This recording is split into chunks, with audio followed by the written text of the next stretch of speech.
Bonjour et bienvenue sur Technapal, la Tech à Papa. Alors aujourd'hui, la deuxième vidéo consacrée à mon laser fibre, le Monport, qui a un laser MOPA de 60 watts.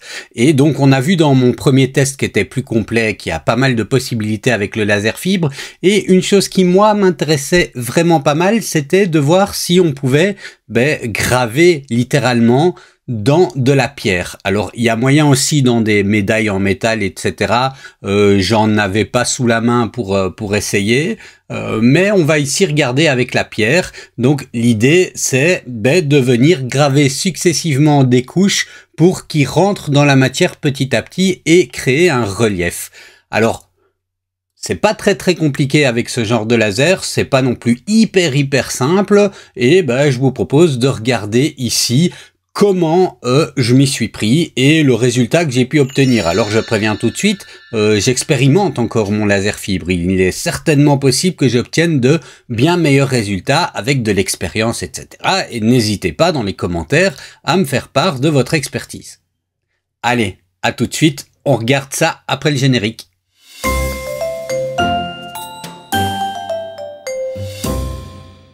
Bon, alors la première étape pour faire comme ça le deep engraving sur du métal ou de la pierre, ici moi je vais faire avec de la pierre, il va nous falloir une image qui soit compatible, donc une image qu'on va appeler en depth map. Et pour ça, on a plusieurs possibilités. La première, c'est d'utiliser un petit moteur comme celui-là, un STL2PNG, qui va permettre de prendre un modèle 3D et de le convertir dans un format qui est compatible avec ce genre de gravure. Je vais par exemple prendre ici un STL qui correspond à la tête d'Anubis. Et donc vous voyez, ici c'est Anubis, je vous montre un petit peu, voilà. Et donc il va avec un effet de gris et de blanc et de noir déterminer une hauteur. Et c'est cette hauteur qui va permettre au laser de mettre plus ou moins de force au moment où il va passer le laser sur la pièce. Alors une autre possibilité, c'est d'avoir des photos. Une photo, vous voyez par exemple ici, j'ai la pièce, on trouve ça sur le site Laserpix, qui est une partie d'Imager, d'Imager, qui permet de transformer des images en images exploitables pour des graveurs laser, et notamment pour pouvoir faire ce qu'on appelle des depth maps. Alors dans Laserpix, pour en trouver, c'est très simple, vous choisissez simplement l'algorithme depth map, comme ceci, et vous avez une série d'images qui ont déjà été traitées pour pouvoir faire principalement des pièces, mais également d'autres types d'images comme celle-ci, pour graver dans du bois ou dans du métal. La troisième solution, c'est de transformer une image qui contient déjà un certain relief en une image exploitable, et pour ça, vous pouvez utiliser Imager. Vous avez 3 photos gratuits par jour, je pense, pour pouvoir le faire. Donc, voilà en gros comment obtenir ce fichier qu'on appelle une depth map. Dans ce cas-ci, j'ai pris ma depth map et je suis ici dans Lightburn. Alors, j'ai importé mon image. Je vais évidemment l'adapter au diamètre de ma pièce. La pièce fait 5 cm sur 5 cm.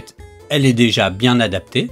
Et dans les paramètres de coupe, je viens, alors ça c'est uniquement utilisable quand on utilise un laser galvo, venir dans tranchage 3D ou slice 3D si vous l'utilisez en anglais.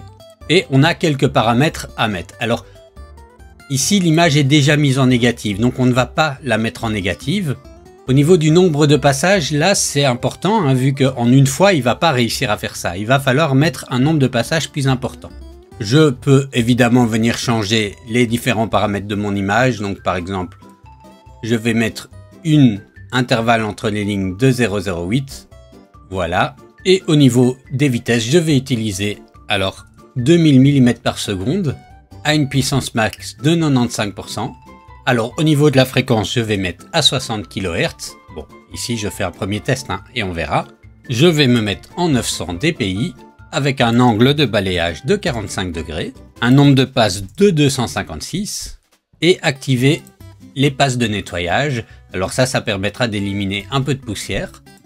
Et ici, je vais mettre une fréquence de 80, une vitesse de 3000 mm par seconde, une puissance de 20% 900 lignes par pouce et je vais mettre Clean Whole Image. Et voilà, au niveau des paramètres, je lance la gravure et on regarde ça. Alors on va d'abord essayer de graver dans cette ardoise pour voir ce que ça donne.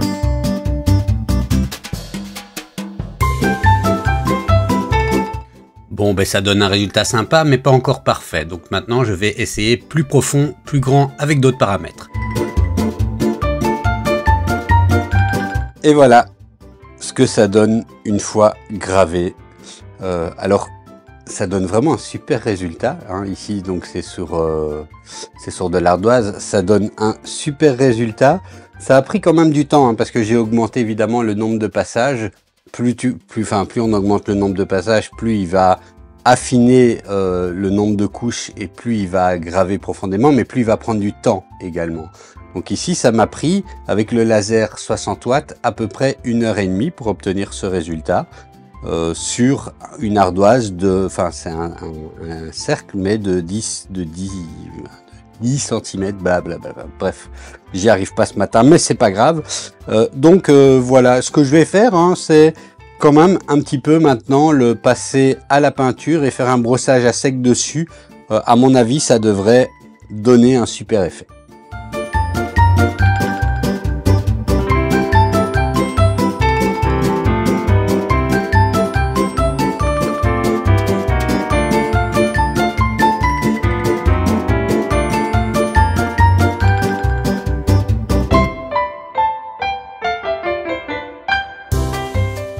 Alors voilà, maintenant qu'on a vu que ça a fonctionné, ben, j'ai envie de faire un petit test dans un galet. Hein. J'ai acheté quelques galets comme ceci et ben, je vais en profiter pour faire un test. Alors je vais, bon, c'est des galets, c'est zen, hein, donc on va faire un petit truc zen et allez, c'est parti.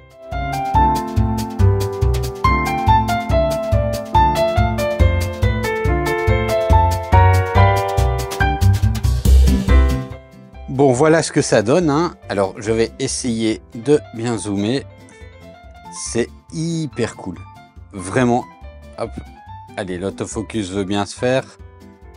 C'est vraiment hyper cool. Ça a bien gravé dedans. On a de l'épaisseur. Enfin, voilà. On a de la texture aussi, hein, puisque en gravant, ça a un peu texturé. Ça donne un résultat qui est vraiment, vraiment top. Alors, pour ceux qui ont un laser fibre Mopa 60 watts, j'ai gravé ceci à une vitesse de 3000 mm par minute à 50% de puissance avec une fréquence de 35 kHz. Et ça m'a pris à peu près, je regarde le temps, à peu près 1h30 pour arriver à cette profondeur-là. Donc évidemment, ça prend son temps, hein, mais le résultat est vraiment top sur un galet comme ceci. Et voilà cette vidéo. Alors les prochaines vidéos sur le laser vont être à peu près de ce format-là, hein, aux alentours d'une dizaine de minutes, 8-10 minutes, puisque l'idée c'est pas de refaire un test tout complet sur la machine, mais de présenter quelques idées créatives. Ici je parlais du Deep Engraving, la prochaine fois j'utiliserai le Rotary et on regardera un petit peu les possibilités qu'on peut avoir avec des objets cylindriques et un laser fibre. Donc n'hésitez pas à suivre ma chaîne si vous voulez plus de contenu sur ce laser fibre ou sur les imprimantes 3D, laser et autres technologies de maker. Allez, ciao ciao!